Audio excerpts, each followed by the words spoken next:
time of Noah, mankind had strayed.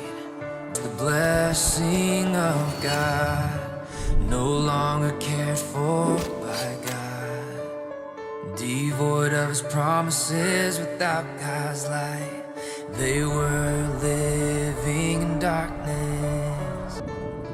Only Noah shunned evil and worshiped God, so he was able to hear the voice of God and hear the instructions of God, building the ark according to God's command. He assembled all manner of living creatures of every kind and way and feature. When all it had its preparations, God unleashed the world's destruction.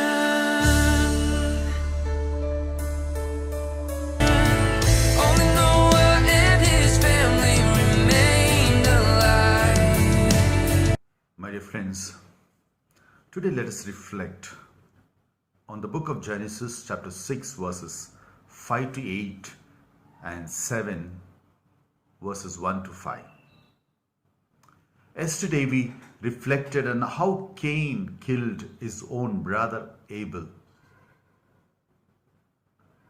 The evil in the heart of Cain multiplied many times in others as well.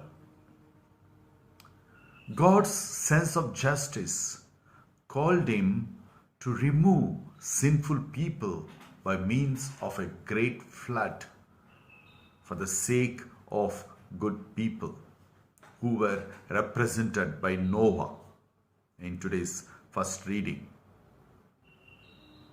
This well-known story of the flood gives us a lesson how evil is destroyed and good is protected by God.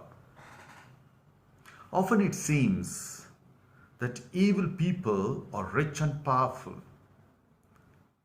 They oppress and exploit the poor people for their own profit. The problem in the minds of many people is, if there is God, how can He tolerate such evil? It seems unfair. One important purpose, or rather principle of the Bible, is that what God has done, He will do. We do not know the time, when it is.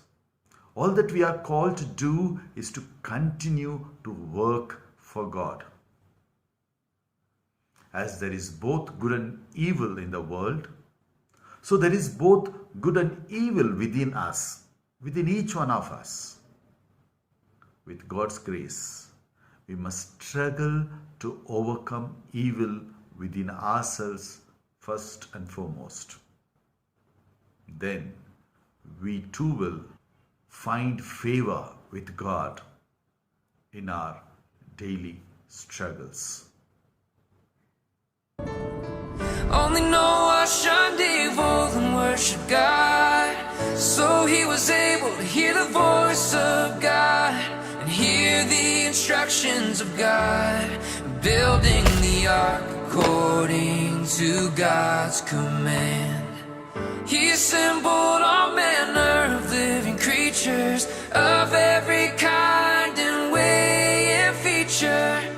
When all it had its preparations, God unleashed the world's destruction.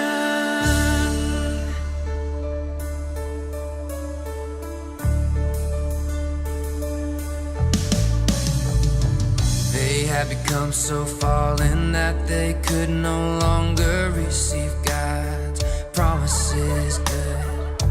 They were completely unfit to witness His face, nor were they able to hear His voice, for they had abandoned God. Only Noah shunned evil and worshiped God, so he was able to hear the voice of God and hear the instructions instructions of God.